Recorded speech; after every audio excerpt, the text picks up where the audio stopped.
All right, so good morning, and now we're going to talk about lecture test number 2. For this one, you guys had a variety of topics, and it was made aware to me day before the test, perhaps, that we never tested on minerals. So that was an oversight on my part, but also I did kind of think I asked you guys if we did that. I'm going to assume you got confused and thought I meant in lab, because we did have a minerals test in lab. But at any rate, so we didn't have that. Now the problem with that is kind of important. It's a cumulative final in this class, okay? And so questions come from the tests. I don't write new questions. Questions come from the test, and we can't very well not test on minerals and then have it show up on the final. I'd feel, well, for lack of a better word, bad about that. You guys would be seeing those questions for the first time. So what I'm going to do is probably prepare a just more like a quiz, so to speak, a much smaller test that just contains mineral questions, and we'll throw that up on the class site. All right, and you guys will take care of that sometime soon, hopefully. Okay? So, sorry about the confusion, but we do still need to assess your knowledge on that, or more so, you need to assess your knowledge. All right. That's kind of, it's hard to see that from a different perspective. But that is really the purpose of these things. And then with the final at the end, you should have attained definitely that knowledge by then. So this is sort of an in-between look at things. Anywho, so not a big deal, but we do have to take care of that. All right, so we start off with the definition of a rock then, because this test starts with rocks in the rock cycle. It's very similar to a definition of mineral, okay? Big difference is that definition of a minerals can only be inorganic, all right? And rocks, as you'll find out when we get to sedimentary rocks, all right, some of them can be organic in their nature. They come from previously living materials. And there's much more to the definition of a mineral, but that's one of the big things we like to point out. So anyhow, definition of a rock is a naturally occurring organic or inorganic consolidated aggregate of bits and pieces of minerals and or organic material is the rest of the definition. All right, so anyhow, this was going for definition of a rock. All right, this one, it's a little small, I apologize, but it's the rock cycle. You guys remember the rock cycle, at least I hope you remember the rock cycle. The questions, or answers, I guess they are alphabetized. At least they were when I put them into this thing. It has a habit of reorganizing things on me. Yeah, they're still alphabetized. So when you go into the questions, it might have you jumping, if you'll pardon the clock analogy, it might have you jumping from 11 o'clock to 4 o'clock to 9 o'clock to 2 o'clock, all over the dang place. And this is advice, not just if you see this question again on the final, but any class where you're labeling a diagram. You spend a whole lot of time learning that diagram, okay? So instead of looking at the teacher's questions, which again may be alphabetized, they may be random, who the hell knows what any given teacher is going to do. But you do know that diagram. So going back to that, so let's say you know that, okay, I know that, in this case it actually happens to be there. Let me see if I could zoom in some way here.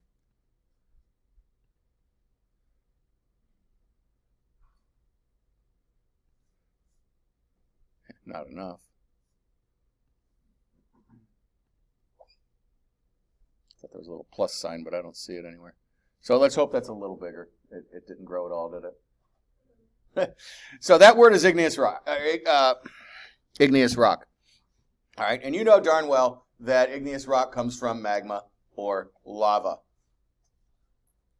Okay, so you know darn well that igneous rocks comes from magma or lava, so it's a pretty darn good guess that AC is magma or lava. So then go through here and look, okay, where's magma or lava? Okay, all the way down here.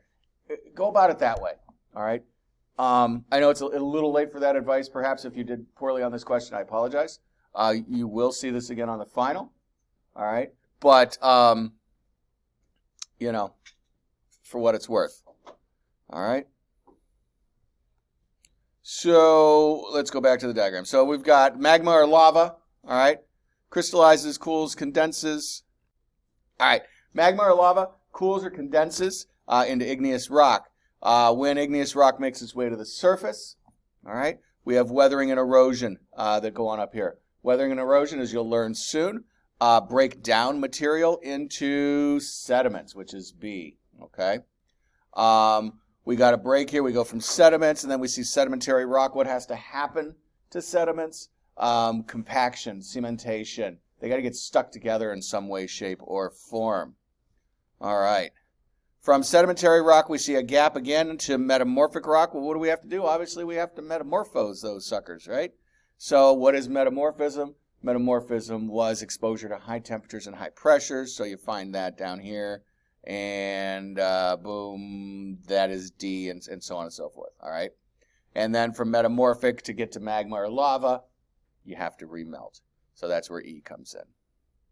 So unfortunately, I don't have a whole lot of these kinds of questions because unfortunately these are ones where like, if you guess one, you automatically get another wrong, and that really stinks. So we try not to do these too often, but this time it was unavoidable. If you did like get everything off by 1 point and it screwed everything up, talk to me afterwards on that one. Okay. All right. Rock symbols. Crudely hand-drawn, but rock symbols nonetheless. Might have seemed anecdotal or incidental when you guys were hearing this in the lecture, but it's actually important, and this is one of the few things that we actually come back and talk about later, believe it or not. When we talk about groundwater, all right, it's important to know what kind of rock layers you're in. And the way we draw those rock layers is using these symbols. So while we do seem to randomly hop from chapter to chapter to chapter, it's the nature of an introductory course. Not everything, gets built upon. So these were kind of important.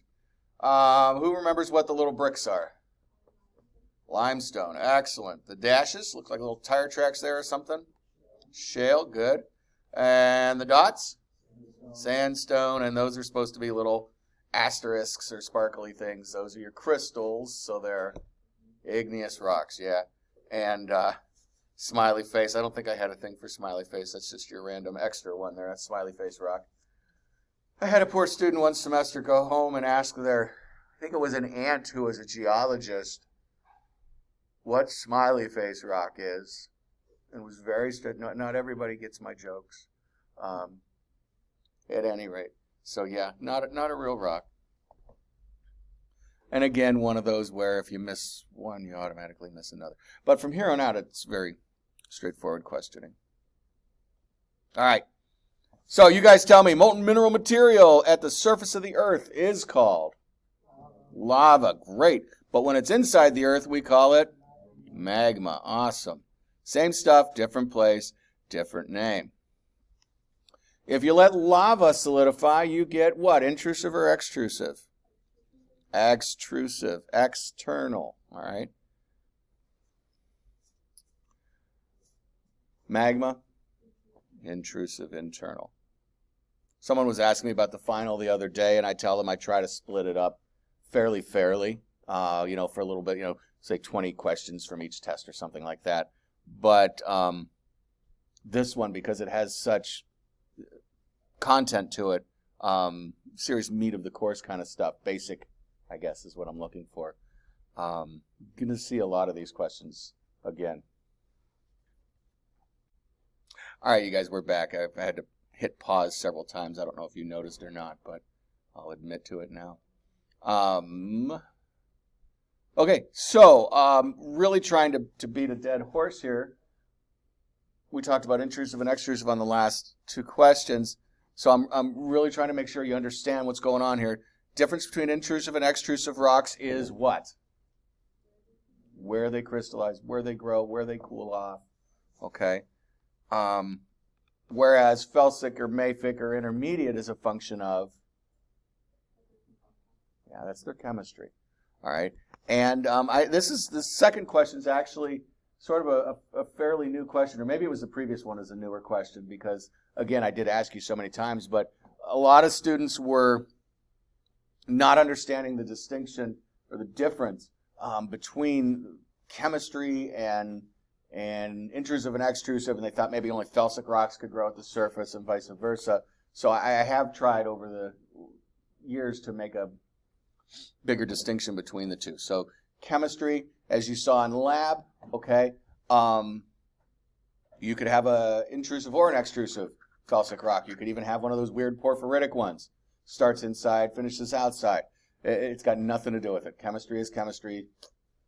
All right. Now, I'm sure if we were to take maybe a volcanology class, which one class I never did have, they may say something along the lines of this chemistry is more prone to cause volcanoes than other chemistries, but I'm not aware of that. So as far as we know, any chemistry can be both. Well, you have specimens in labs, so we know it to be true, but likelihood is what I'm referring to. All right, Bowen's reaction series. In magma or lava, certain minerals will start to crystallize before other minerals. Yes, that was definitely the point of it. In magma or lava, you have a fixed amount of ingredients, and once you use them up, you perhaps can't make the next thing. Okay, we used a baking analogy. If you run out of chocolate chips, you're not making any more chocolate chip cookies, and so on and so forth. So yeah, that's true too. And then this last one, all right, might not have been as obvious, but I didn't leave you an option to exclude it. All right, unless you only picked one of the above. This always happens. All right, and that's why we get the rocks we see and why we could make that table. So this is one of those all of the above situations.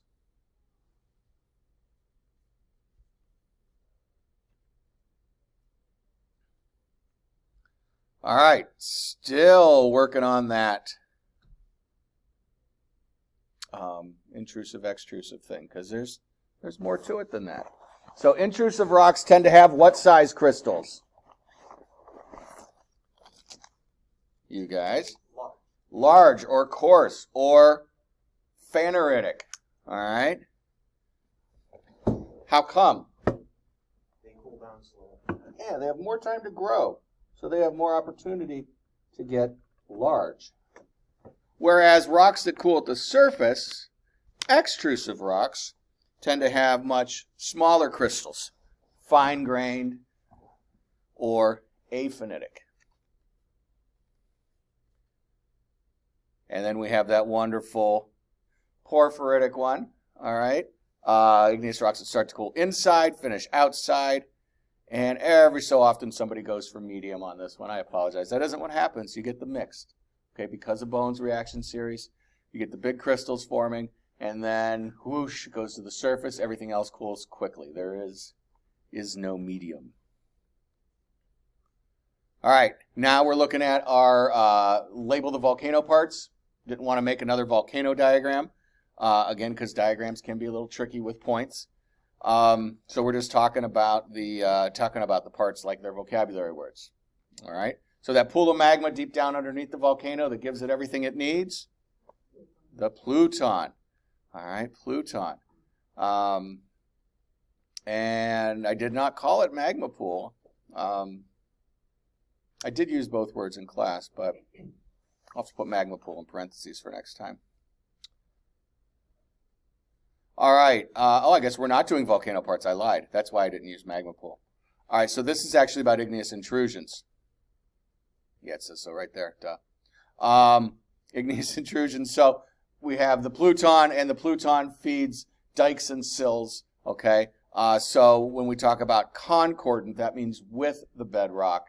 Are those sills or are those dikes? Those are sills. Good. All right. Discordant, against the grain or against the rock layerings. Those are the dikes. All right.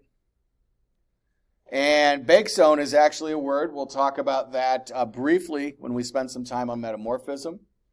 Bake zone is just a little foreshadowing. Bake zone is the area around that intrusion that gets affected by the heat that magma brings with it. It's kind of like standing too close to a bonfire sort of thing. You know, wake up and find out that your croc's melted kind of thing. All right? Same idea. So that is a real word, and you will see that later. All right, now onto volcanoes. Type of volcano characterized by gently sloping sides, mostly lava-type eruptions, not too horribly explosive, very large, and grows up from the ocean floor. Shield, wonderful, good. All right. Type of volcano characterized by steeply sloping sides. It's rather explosive, nasty, gassy, sputtery mess of pyroclastic material. We call that cinder cones, yeah. And I don't know why I keep highlighting hermaphrodites, just for my scroll lens. But, and a mixture of the both. Composite, yes. Good. I think it's funny that it has these little mandatory things in parentheses. Do you guys see that on your end? Yeah, I saw it. That's weird. Like a test question wouldn't be mandatory. I don't know. All right. Hexagonal cylinders of rock formed by cool... Why is that so small? What a tiny little question. Because it's not very important. Huh. It is one of the lessers, I suppose, but... Yeah. Hexagonal crystals of rock formed by cooling lava inside a volcano are called columnar jointing. Yeah. Let me see, not to interrupt my test, but I just found the coolest picture last night. Let me see. Here it is. Can I send it to my computer really quickly? Hey.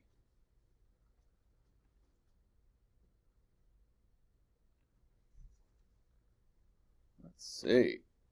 You got to see this. So you remember the Devil's Tower, and then we showed you the Giant's Footsteps? That looks like a tree.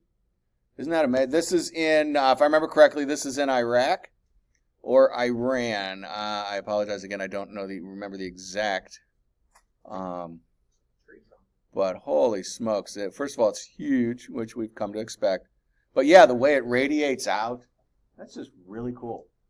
So that'll be making its way into my PowerPoint for next semester. But yeah, very cool.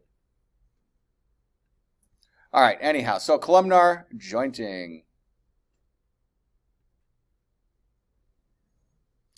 Lava formations made underwater that resemble beanbags. Folks? Pillow basalts. Good. Super fast, hot, moving cloud of gas and ash that rolls down the side of a volcano. Nue ardente, or however you say that, yeah. There's supposed to be a little swoosh on either the U or one of those E's. I've forgotten that, but I don't dare try to ask the computer to do that. The mud flow, ash and melted snow and twigs and all that. What is that called, you guys? Lahars. Good. All right. Ooh, application level multiple choice. You're going to start to see some of these, not just the vocabulary word, but, again, God forbid we actually try and apply something in here. If you see lava tubes in an area, what would that imply about the environment in which they formed? In other words, try to remember the definition of a lava tube, try to remember how I told you they form, and then pick an appropriate answer. So all that being said, what's a good guess? Underwater, yeah. So remember, lava tubes only form when that lava flow hits the water, oceans typically, and it freezes the outside almost instantly. makes like a straw or a pipe, and then the inside keeps flowing, and it makes another straw. And back when I first started teaching, Windows like 98 was still a thing and all that, and there was this old screensaver that was pipes that would just build themselves. All right, and I used to say, just like the screensaver.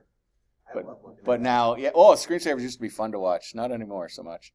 But I loved the Starfield one. I would just watch Starfield forever. But at any rate, yeah, so just like the pipes. Some of you still know it. That's great. I'm going to assume it's from YouTube videos or something. I don't know. Or old computers at your grandparents' house, maybe. I remember kindergarten. Oh, probably the schools still had it on their computers, yeah. All right, 2 types of lava, both basaltic. So I wanted you to know we weren't talking about felsic or mafic here. And this is another really tiny question, but kind of an important one. Hawaiian Island eruptions, Pahoehoe and A'a. Which is true about those? So this is basically a condensing of 2 questions. Could have said the lava type Pahoehoe is thin and ropey, chunky, solid, liquid, whatever. So we blended them together here. So what do we got here? Pahoehoe is thin and runny, and A'a is thick and chunky. Or the opposite, Pahoehoe is thick and chunky. They both appear similar, but locals refer to them based on the season. Oh, that was interesting. Or I made these words up. How about I made C up? So which one is it? A. Yeah, Pahoehoe, thin and runny, and A'a is thick and chunky there. Good. It's hard to come up with good-sounding wrong answers. As you go into education, you'll find that out soon. That's why every so often you just give up and make a completely silly answer. But what is the number 1 gas that comes out of a volcano? Water vapor, and that's what that smoke is. I don't know that question shows up as such, but that's the gist here. All that smoke that's coming out is indeed water vapor. There's other stuff built into it. Certainly carbon dioxide, carbon monoxide, sulfur, all those things come out. But the number one is that water vapor. Collapsed volcano often fills up with water. Caldera, yeah, great. Thank you.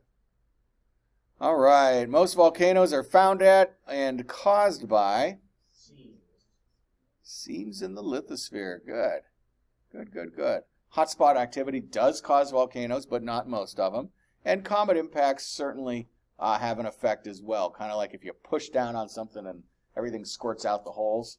Okay, so there is definitely some evidence of that, but again, nothing huge. Yes, sir. Isn't there a bunch of volcanic activity on the side of the Earth that's exact opposite to where they think the meteor that killed the dinosaurs hit? Because like it was so big and hit so hard that it caused a bunch of force to go through the Earth, or am I just? I'm trying to think. So you got the Chicxulub, or as I call it, the Chicken Club crater there in the Gulf of Mexico, and I'm trying to think what's on the other side of it, because they do talk about the Deccan traps, which I believe are in China and or India, when they talk about dinosaurs fading out. But I can't do that mental thing where I see can picture what's on the exact opposite of there. But certainly there is some, as I just said, there is some connection there. That was a fairly good-sized asteroid. So in addition to all the trouble that caused, there was definitely something else gonna go on with that. And like I said, the Deccan traps come to mind. But as a succinct sentence like that, I don't want to say yes or no. But all right. Looks like I got to do some question editing here to see why some of these are tiny and some of them are not.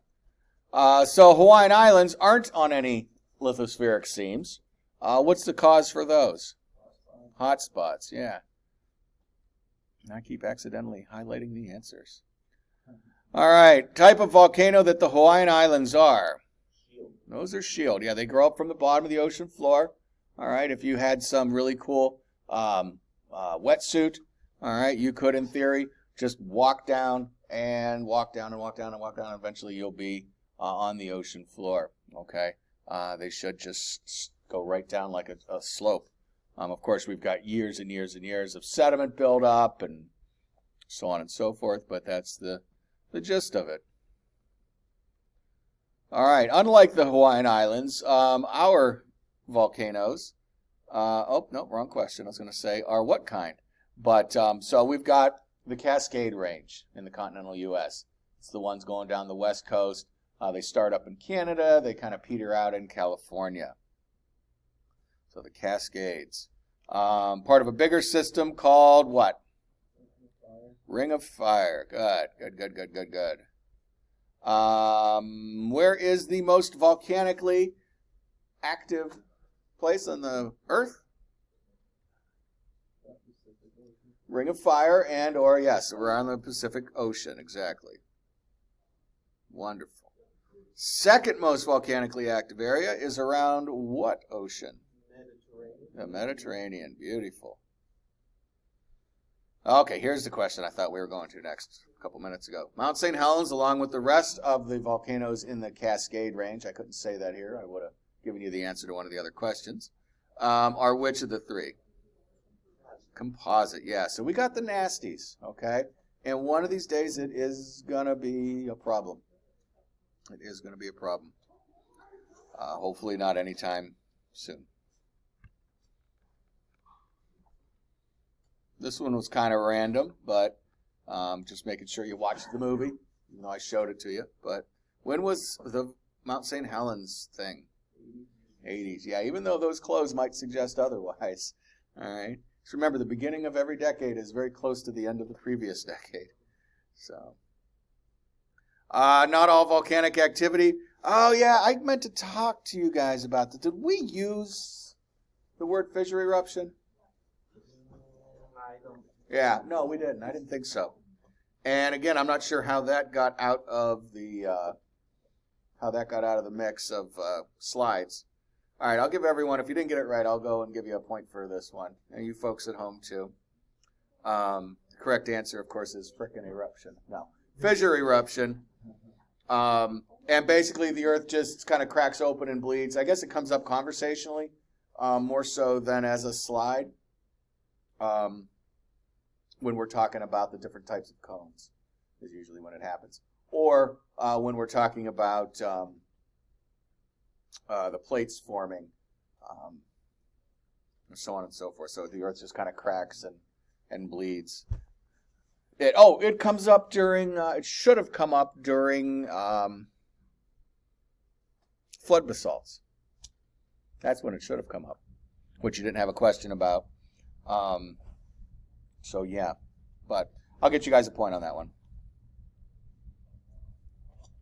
All right, which way in decreasing size? So this means largest to smallest.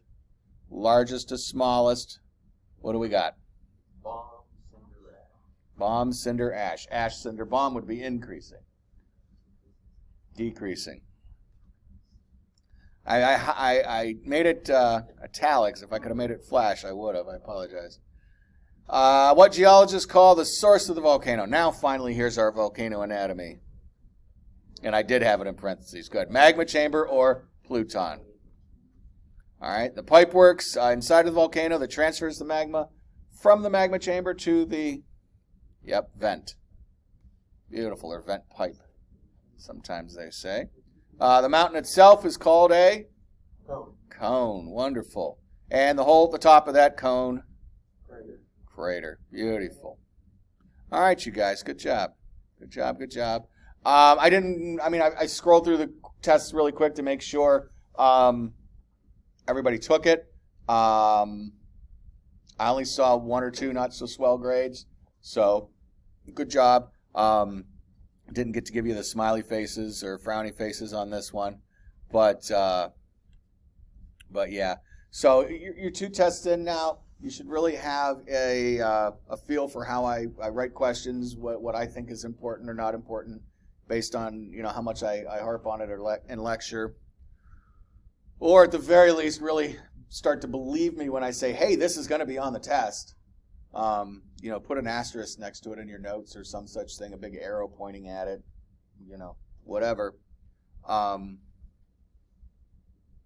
So the next couple tests, okay, let's try and get them each a letter grade higher. All right, even if you're at A, we'll go for A+, something like that. All right, so as I said, if you have any individual questions, we can address them after class, or you folks online via email.